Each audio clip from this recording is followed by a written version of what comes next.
Hello again, and welcome to Kabbala Revealed. I'm Tony Kozenek. In this lesson, we're going to continue with the article, There's None Else Beside Him, by Bala Salam. Now, this article contains the entire methodology of Kabbala. All of the wisdom of Kabbala is included in this article. And even though we're picking it up from paragraph 10, one of the qualities of Kabbalistic books is that even though it is a complete system that takes a person end to end from their starting point in their will to receive and in their condition of hiddenness from the Creator and reveals the whole of reality, the text speaks to a person no matter where they are and at any point from the text. So it doesn't really matter where you enter, it just matters that you enter. And entering means that you try to feel the thought of the writer. You try to rise to his level and bring your desire to know spirituality and to enter it into the text. And then you'll be able to feel yourself and your condition, and the text will speak to you where you are. So we're starting from paragraph 10. A man must always try and cleave to the Creator, namely that all of his thoughts will be about him. That is to say that even if he is in the worst state, from which there cannot be a greater descent, he should not leave his domain, namely think that there is another authority, which prevents him from entering into holiness and which has the power to either benefit or harm. This is the thing that the person must cling to, that every action that occurs, all of the positive things that occur and all of the things that seem to hide the sensation of the Creator from the person, that fill him with doubt and make him feel that the path to holiness is blocked, that he should understand, that his thoughts should cleave to the Creator in that it's only the Creator that does these actions with him. There's only one actor in reality. And this is always the Creator, no matter what our doubt may speak in our ear, no matter what the will to receive may say, that there is some other factor, something in the person, something in his environment, some force working against the Creator that is causing this problem. That a person should never leave their domain of the clinging to the Creator or the goal of why it is that they seek to bond with the Creator, and listen to the whispering of the will to receive. The doubt is sent for a reason, and it's sent from the Creator. That is, he must not think that there is the matter of the power of the other side, which doesn't allow a man to do good deeds and to follow God's ways, but he should think that all is done by the Creator. The Baal Shem Tov said that he who says there is another power in the world, namely shells, is in a state of serving other gods. that it is not necessarily the thought of heresy that is the sin, but if he thinks that there is another authority and force apart from the Creator, by that he is committing a sin. And that is the definition of sin in Kabbala. The thought, that is the conviction that there is anything but the Creator that is acting in this situation. Because the person must always strive to connect each event in life and their own inner sensations to the Creator. That everything, every action is happening as a result of the Creator's act, and it is only the response of the creature which is his intention in regards to these. How it's evaluated that brings a person closer to the target or farther away from it, and that distance from the target, from attributing all of this to the Creator, the closeness is adherence to the way, and the distance from it is considered to be a sin. Furthermore, he who says that man has his own authority, meaning that he says that yesterday he himself did not want to follow God's ways, that too is considered to be committing the sin of heresy, meaning that he does not believe that only the Creator leads the world. Even if a person thinks that their own actions, that their own thoughts and choices are their own, that what they sense as their own actually originates from them, it is as though the person is an authority against the Creator, which is not so. Even the desire to come to the Creator was placed in us by the Creator. Just as the left hand pushes away through the sending of doubts, likewise the right hand awakens a person and gives them the sensation that they are choosing to come to the Creator. It's not the action. It's not whether we feel that we are being rejected by holiness or being drawn by it that is the issue for our progress. The whole point is to understand that it is our attitude towards what's occurring that will be the place in which our independence, our freedom, and our likeness with the Creator will appear and develop, not in the actions. And all of these things that are that we consider to be external and internal are really an improper perception. All of this is actions by the Creator, and we are more or less in agreement with it. We more or less assign all of these to the Creator and want it to be that way. Enjoy and return that knowledge to the Creator. But when he's committed a sin, and he must surely regret it and be sorry for having committed that sin, but here too, we should place the pain and the sorrow in the right order. Where does he place the cause of the sin? And what is the point that he should be sorry for? A man should then feel sorry and say, I committed a sin because the Creator hurled me down from holiness to a place of filth, to the lavatory where there is filth. And that is to say that God gave him a desire and a craving to amuse himself and breathe air in a place of stench. If a person feels that they made that choice themselves, that they're bad and they chose not to move forward towards the Creator, that they wanted to satisfy their will to receive as opposed to progressing towards developing the will to bestow, that they messed up. This is also the thought that they have some kind of authority. The blame is not on the person. There is no blame. There is no responsibility in the action. The responsibility is in the intention. And this is not to say that people go around doing actions that we know from our society are illegal, etc. We're talking about an inner state. We're talking about a movement within a person to experience something for themselves as opposed to maintaining the desire to bestow. But the desire to move in either direction is given by the Creator. The fault is not with the person. And you might say, as it says in the books, that sometimes a man incarnates in the body of a pig, that he receives a desire and a craving to take livelihood from things that he already determined were litter, but now he again wants to revive himself in them. Now remember, all Kabbalistic books are written in language of branches.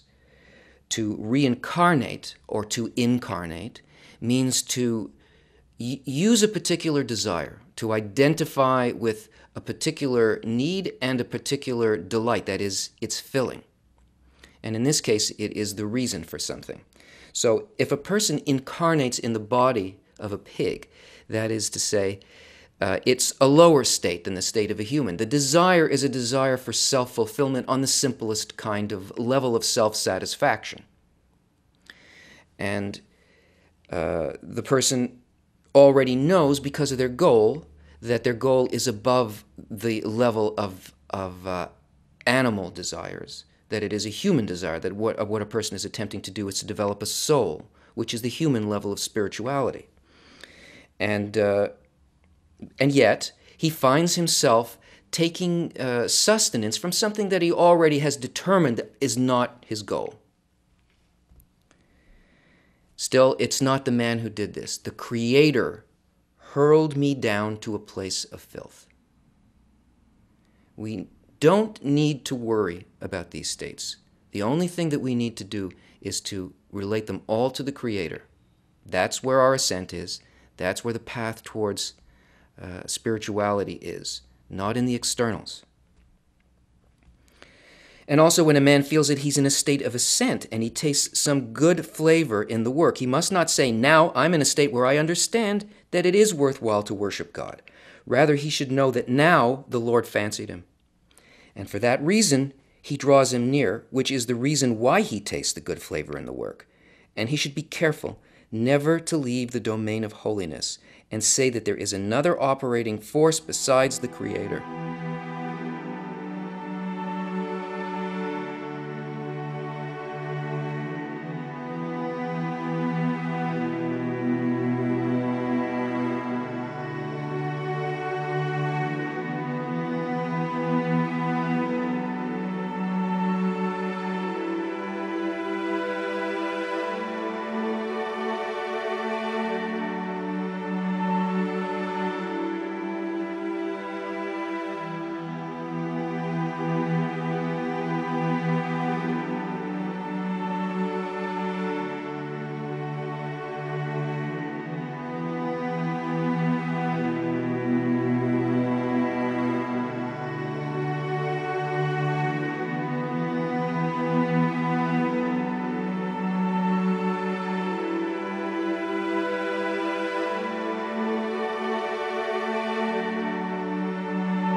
Awakenings are as big a problem as descents because of the satisfaction.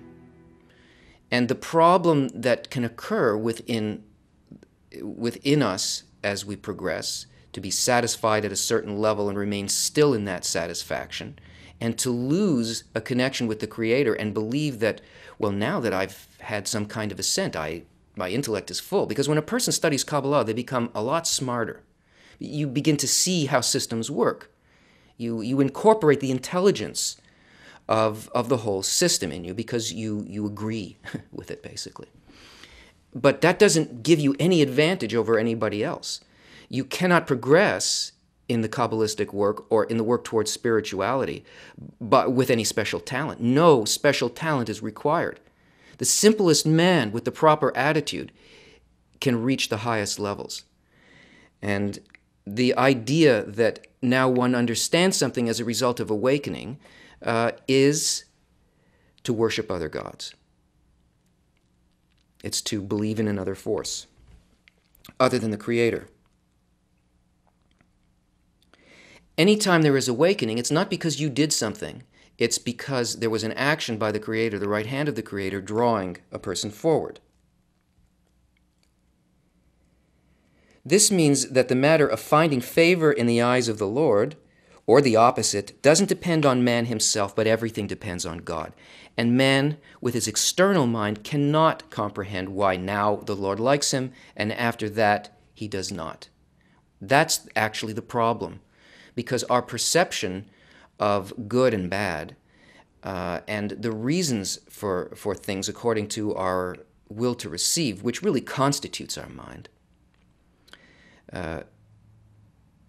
hides from us the real meaning behind an action. That is, the thought and the love of the Creator and the giving of that action through both the left and the right hand, in which He pushes away and draws us close and uses this whole system of hiddenness. What is hidden from us is the benevolence, the contact with the benevolence. It's how we perceive, the degree to which we perceive the goodness that really constitutes our connection with the Creator. This is what's called revelation. The revelation is only to reveal the quality of the Creator, which is unconditional love. And likewise, when he regrets that the Creator doesn't draw him near, he should also be careful not to be sorry for himself, for having been distanced from the Creator, for by doing so he becomes a recipient for his own benefit. And he who receives is separated from the Creator. So if a person falls and feels the distance and starts saying, I'm not going to make it, this isn't good for me, this is not working out for me, this also is a detachment from the striving towards the achieving of the will to bestow. This separates a person from the Creator. It is the main acts by which the creature was separated from the Creator in the first place. The will to receive puts us in opposite forms, so we can never achieve the bonding through thinking that I'm having a problem here in relation to the Creator. Rather, he should regret the exile of the divine presence, meaning for inflicting sorrow upon the divine presence. One should take as an example when some small organ of a person is sore. The pain is felt mainly in the heart and the mind, which are the generality of man. And certainly the sensation of a single organ cannot resemble the sensation of a person's full stature, where most of the pain is felt. Likewise is the pain that a person feels when he's detached from the Lord, since man is but a single organ of the divine presence, for the divine presence is the soul of Israel in general. Therefore, the sensation of a single organ does not resemble the sensation of the pain in general, and that is to say that the divine presence regrets that there are parts of it that are detached from it, which she cannot provide for. And if a man does not relate the sorrow at being distant from God to himself, then he's saved from falling into the trap of the desire to receive for himself, which is the separation from holiness. There is a collective soul, Israel, the general soul of Israel as a whole, Adam Harishon, the original soul, the single creature, and the pain of the separation is felt all through the creation, which is the general soul in relation to the Creator. That pain is felt as suffering on every level of creation. It's not just that the person themselves are suffering. The collective as a whole, which is called Shekhinah, the divine presence, the collective soul, it feels it in each and every part of it. Our lack of concern for the whole, that our reception and any of our work would be just like an organ in a body that will function to its best ability and consider only the health and well-being of the entire system.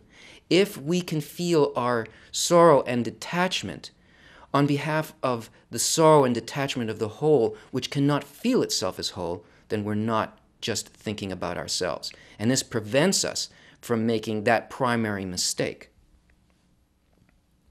The same applies when one feels somewhat closer to holiness. When he's happy at having merited favor in the eyes of the Lord, he must say that the core of his joy is that now there is joy in the divine presence from having been able to bring her private organ near her and not send it away. It's the other side of the coin. And man rejoices at having been endowed with the ability to please the divine presence. So a person's happiness, again, is not for himself, though he will feel the joy, he'll feel the filling, he will feel the closeness. It won't be on behalf of himself. This is what we need to strive for. This is what Lishma is. This is what doing Torah and mitzvot, Lishma, for her name, which is not for myself. That is the goal, and that is what this enables us to do. My joy will be in the fulfilling of life as a whole, that it can be connected, reconnected. And then one is doing an action towards all of humanity and all of spirituality and all of creation. And every action is on behalf of the whole. This is the goal, and therefore you have exactly the same attitude towards it as the Creator does, and this is a greater similarity of form, and this is a higher level of bonding. Although the will to receive is necessary, since that constitutes a person, since everything which exists in a person apart from the desire to receive is attributed to the Creator. We are the will to receive. We can't escape it. It's how we use the will to receive. It says that constitutes the person.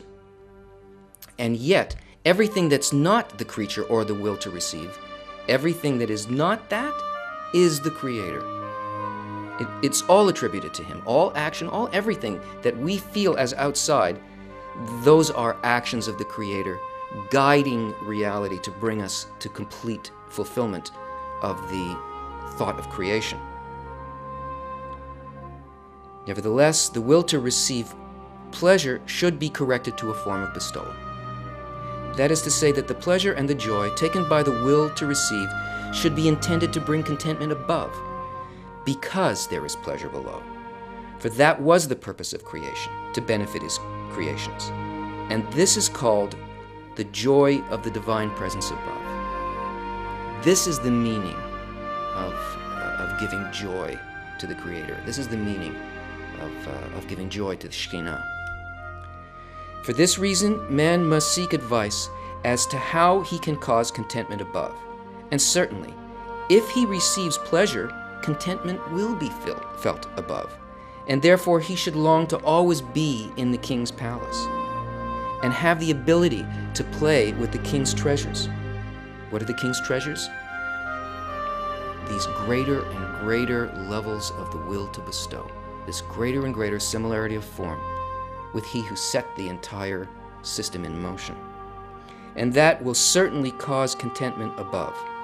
It follows that his entire longing should be for the sake of the Creator. And that ends the article. And that is the entire system, and in it there is advice as to how a person can deal with their attitude towards everything that occurs in life, and through that gain a perception of the greater reality. The book of Shemati is filled with articles of enormous depth and power, and one can read these articles many, many times, and each time a completely different view and depth will be presented to a person. And we will look at some other articles from this book as we go through this series of lessons. Thanks for joining us, and join us again next time.